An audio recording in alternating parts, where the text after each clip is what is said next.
Ahojte, dnes je 2.7.2025, najkrajší deň v roku, pretože sú moje narodeniny. Není ani mráčik na oblohe ako vždy, úplne jasno, úplne že sunshine, shine star, všetko je úplne že dokonalé, presne ako ja, preto som sa narodila v takýto dokonalý deň. No, ale až tak moja nálada nebola dokonalá, pretože ja som plánovala byť na narodeniny v Portugalsku. Chcela som tam ísť preto, tak mám naopak asi telefón, lebo keď sa takto pozriem, tak mi oči idú do jednej strany. Mám si ho asi pretočiť, ale už si ho teraz nepretočím. Mala som byť v Portugalsku na moje narodeniny. Ja mám teraz 33 rokov, hej, je to taký vek Ježiša Krista. A v Portugalsku majú aj sochu Ježiša Krista a tam som chcela byť. A chcela som tak transformatívne vstúpiť do toho nového veku.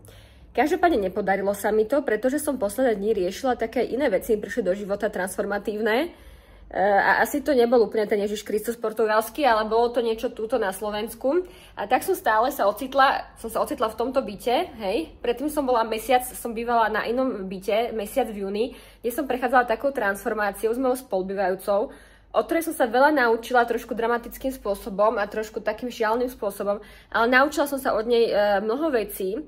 Dokonca ma inšpirovala svojou prítomnosťou písať knihu pre ženy, pretože ja som vždy chcela písať knihu pre ženy, len tým, že ja som bola vždy taká dokonalá v tom všetkom. Ja som bola dokonalá v jedení, keďže ja som od detstva jedla zdravo, pretože som trpela exémom a moja mama ma ako keby dopovala iba zdravým jedlom, jednoduchým jedlom.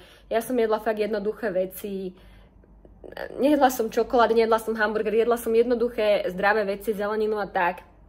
Vždycky som pila veľa vody, nikdy som nepozerala telku, ja som nebola zvyknutá pozerať telku. Vždycky som meditovala, ja som vždycky bola veľmi citlivá, senzitívna, cítila som energie a vždycky som bola taká trošku iná. Aj v reality show Rúža pre nevestu sa o mne vyjadrila tá, neviem, jak sa volá, Tereza, taká potetovaná, že Livia je proste taká iná. Ide električka, bude zvuk. No a vlastne ja som vždy akoby cítila, že ja som vlastne taká iná a niekedy som mala aj pocit takého neprijatia, že ma druhí ľudia nepríjmajú, alebo že nezapadám, alebo že som príliš slabá alebo jemná a veľa ľudí, takých bežných ľudí, mainstreamových som sa bála, ako keby, že mi nejako ubližia to svoju energiu alebo že ma nepochopia. No a potom, ako som prišla do bytu, kde som byla s mojou spolubývajúcou, ktorá sa volala zrovna Lívia, kde som si prežila vlastne všetky tie moje strachy pri nej, ale zároveň sme mali toho veľa spoločného, pretože keby sme nemali, tak tam nie som. Tak som si pri nej nejaké tieto moje strachy transformovala, nacítila a teraz si z toho robím srandu, ne? Lebo niekto sa pýtal, že čo ti tam vlastne vadilo pri tej Lívii? A ja, že lebo však ona pozerala telku, tam hučali reklamy a ja som nemala čas sa modliť. Nemala som čas na moju meditáciu, na moju modlitbu, lebo mi tam išla do toho reklama, hej. Ja som naozaj taký človek, že ja prídem domov, potrebujem ticho, fakt ticho, ja milujem ticho, žiadne rušivé vplyvy, žiadne zvuky. Mňa veľmi vyrušujú zvuky, ja som citlivá na hluk, ja potrebujem ticho. Ale napríklad som prišla do tohto bytu, ktorý je vysoká vibrácia, láska, svetlo, úplne byt na vysokovibračnej úrovni. A prišla som tu a hovorím si, kokos, to už je too much. Že táto duchovná energia, Lívia, ktorú ty si zažívala, ako to sebe hovorím, táto duchovná energia, ktorú ja som zažívala vlastne stále, pretože ja som bola ako keby do tejto duchovnej energie chcem zavrieť, ale mám tam šlapky, lebo tu idú električky. Ja som bola do tejto duchovnej energie ako keby vlastne vnesená už od narodenia, pretože moja mama je tiež veľmi citlivá a vždycky sa ku mne pristupovala ako keby k rukavičkách. Bola som vždy veľmi jemná, vždy sa mi ako keby... Ja som bola proste citlivá, ja som aj vnímala všelijaké energie, duchov a čo proste energie, stávali sa mi rôzne veci, ja som mala lucidné snívanie od detstva. Vnímala som energie, mne to už bolo až zle, ja som to ani potom nechcela. Bola som veľmi citlivá, vedela som barziaké veci robiť, akože s duchovným svetom, ale ja mám akože voči tomu rešpekt. Ale proste tým chcem všetkým povedať to, že vlastne na nejakej úrovni som pohrdala takými tými bežnými ľuďmi, ktorí si zapnú tú telku, jedia tie nezdravé jedlá, sú nízkovibrační niektorí ľudia, hej. A ja som na nejakej úrovni pohrdala, ale potom som ja vlastne zistila, aj pri tej mojej Lívii, ja nehovorím, že ona je nízkovibračná, my sme si mali o čom pokecať, aj šikovné dievča, všetko, aj si myslím, že má veľký potenciál, ale mala také niektoré zvyky, ktoré ja som nemala, či už s tou telkou, či už s nejakou stravovaním, či už s nejakým myslením, hej, a proste ja som si uvedomila, že aj keď chcem byť ako úspešná pri tých mojich knihách a chcem naozaj vyjadriť to, kto som, poprvé sa musím prestať bať ľudí, že mi ublížia. Po druhé, musím prestať pohrdať a posudzovať druhými, pretože nie sú takí vysokovibrační, jak som ja.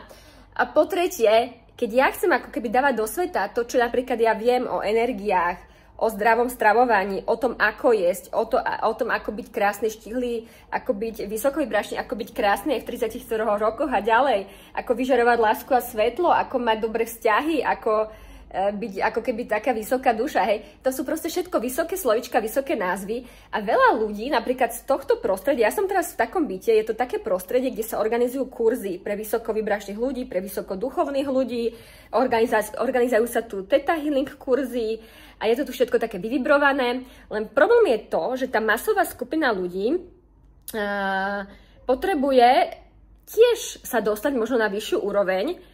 Aha, oni vám nepochopia také veci, keď ja začnem hovoriť tieto veci, oni to nepochopia. A preto ja som sa rozhodla, že spojím tú moju polopatistickú, sarkastickú, vtipnú Líviu a tú duchovnú, jemnú Lívinku, ktorú mám v sebe, aby som oslovila širokú masu žien, nie len vysokovibračné ženy ako ja, ktoré nepozerajú telku, ktoré meditujú, ktoré cvičia, ktoré zdravo jedia a milujú to, že zdravo jedia. Ja milujem, že zdravo jem, ja milujem piť zelené veci, smutička, ja neviem, celery, ja milujem zelené, ja milujem proste šalát jesť, hej, milujem proste tofu, hej, ale niektoré ženy sa do toho musia nútiť. Potom vzťahy majú niektoré ženy nevysporiadané. Napríklad ja sa s každým energeticky rozvádzam a oni nevedia, ako sa energeticky rozísť. Ja som aj tej mojej spolubývajúcej Lívii robila energetický rozvod s nejakým jej bývalým partnerom a tak ďalej. Hej, že ja som si uvedomila, že tieto ženy, ktoré nemajú to vedomie ako ja, že sa nenarodili takto ako ja, hej, s tým potenciálom tej duše. Každý sa narodí so svojím potenciálom, ale myslím si, že s tým môjim potenciálom, s čím som sa ja narodila, samozrejme, že nikto by sa nenarodil, nie, lebo každý má svoj potenciál, nemyslím to v zlom. Ale proste, že to je tá moja ako keby výzva a dneska som si to tak precítila, že ja som na nej plakala, aj keď som si dneska písala s tou Líviou, lebo sme sa včera rozlúčili z bytu. Ja som predsa odišla, lebo mi tam nejaké veci nevyhovovali, nielen to, že Lívia pozerala telku, ale hlavne to, že proste tá izba, kde som spala, mi nevyhovovala, lebo bola strašne svetlá, ja som tam potrebovala závesy. A ja naozaj musím spať, že v úplnej tme, v úplnej temnote a v úplnom tichu. Ale tým všetkým chcem povedať to, že ja som si dneska tak precítila, keby som vám tu ukázala tie správy, ako som si s tou Líviou písala, aj keď som prišla do tohto bytu, som si uvedomila, že ja už nechcem iba túto lásku a svetlo a toto vysokú vibráciu, pretože ja sa v tom neposúvam, ja s tým splývam. Ja keď som tu v tomto byte, ja splývam s tou energiou, pretože tá energia je jednotná so mnou. Tu je tak vysoko vyvibrovaný byt a je tu proste priestor pre liečenie a takéto veci. Je to jednotné, ja sa tu už neposúvam, lebo to som vlastne to, kto som ja.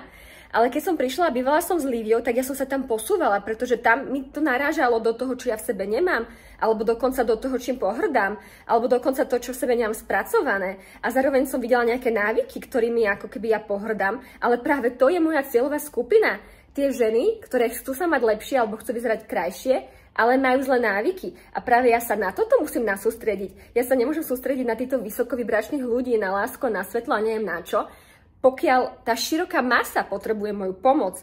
Ale keď ja tou širokou masou pohrdám, tak oni budú pohrdať mnou. A ja som si vlastne uvedomila, že ak konečne chcem začať žiť svoj potenciál a naplniť to, kto som, tú svoju jemnú Lívinku s tým všetkým, čo v sebe má, ale zároveň chcem dať ako keby do popredia no už sa motám, proste chápete tú pointu. Ja chcem povedať tým, že táto jemná Lívinka už sa nebude báť ľudí a normálne vám idem ukázať, kto som ja, idem vám naservírovať moju skúsenosť, skúsim to povedať aj takto polopatisticky, aby ste to pochopili a môžete si zo mňa niečo zobrať a budem to, akože pozor, zo mňa niečo zobrať, zo mňa si nič neberte, môžete sa inšpirovať bez toho, aby ste nebrali moju energiu, hej, zo mňa nič nikto nebude brať, ale proste chcem dávať do sveta to, kto ja som, bez toho, aby som sa bála zranenia, bez toho, aby som sa bála, že mi niekto ublíži, čo som sa aj naučila pri Lívii, lebo ja som sa jej bála, hej, z úvodu.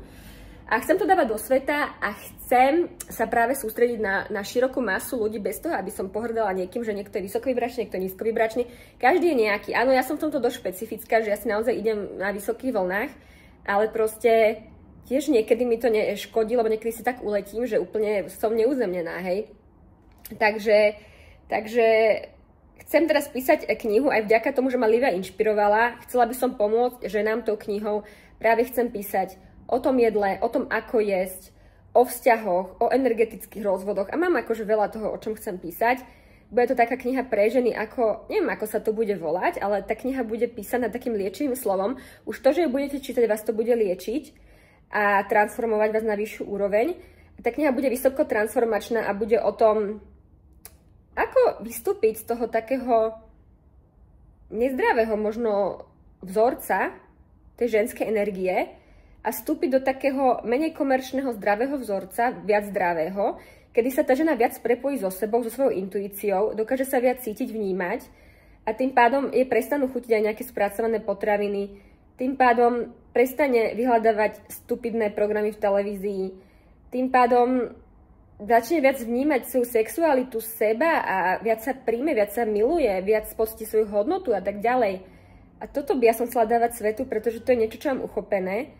A niekedy som si myslela, že tým, že som iná, že ma svet nepochopí a to by som si aj teraz poplakala.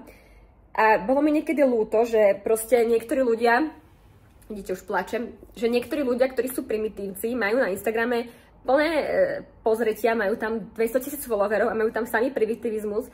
A ja, taká krásna duša, ktorá vie toľko ponúknuť, tam tie pozretia nemá. Ale ja vám garantujem, že urobím všetko preto tým, že som z marketingu, aby som vám to naservírovala takým slovom, že to pochopíte a že to tie pozretia bude mať. Tak sa povie inšala. Takže toľko. Toto video som tak povedala tak barziak, je mi to úplne jedno. Moje narodiny mám dneska 2.7., mám transformačný vek, idem teraz do mesta, mala som dneska rôzne emócie, hlavne vlastne v súvislosti aj s tým, že som včera odišla z toho bytu tam. Dneska som v tomto byte, čo som čakala, že tu bude vysoká vibrácia, tu je vysoká vibrácia, ale napriek tomu mi chýba tá normálna vibrácia tých normálnych ľudí, na ktorých sa chcem sústrediť. A už nechcem pohrdať tým, že čo je vysokovibračné a čo je nízkovibračné. Chcem, aby som prijala všetko. Aby som neodsudzovala, keď niekto je McDonald, alebo keď niekto pozerá stupidnú reality show. Hej. Chcem sa nad tým iba zasmiať a priniesť týmto ľuďom môj pohľad. To je všetko. Môj pohľad na to, aký mám ja na to názor, aký mám ja, nie že názor, akú mám ja realitu. A keď oni chcú zakúsiť tú realitu, nech ju zakúsia, je to ochutnávka, keď nechcú, nech ju nezakúsia. To je všetko. To je všetko, každý sme nejaký, niekto si vibruje jemnejšie ako ja, niekto si vibruje hrubšie, proste, jak sa povie, maršala. Takže toľko z mojich 33 narodenín. Dospela som akože k veľa uvedomeniam. Na to, že mám 33 rokov, som si prešla veľkou cestou, transformačnou, že obrovskou. A som rada, že na tomto svete neplýtvam časom na blbosti, ale že prechádzam transformáciou a že zo mňa stále krajšia a krajšia dušička. Ako sa povie, every day better and better, more and more beautiful.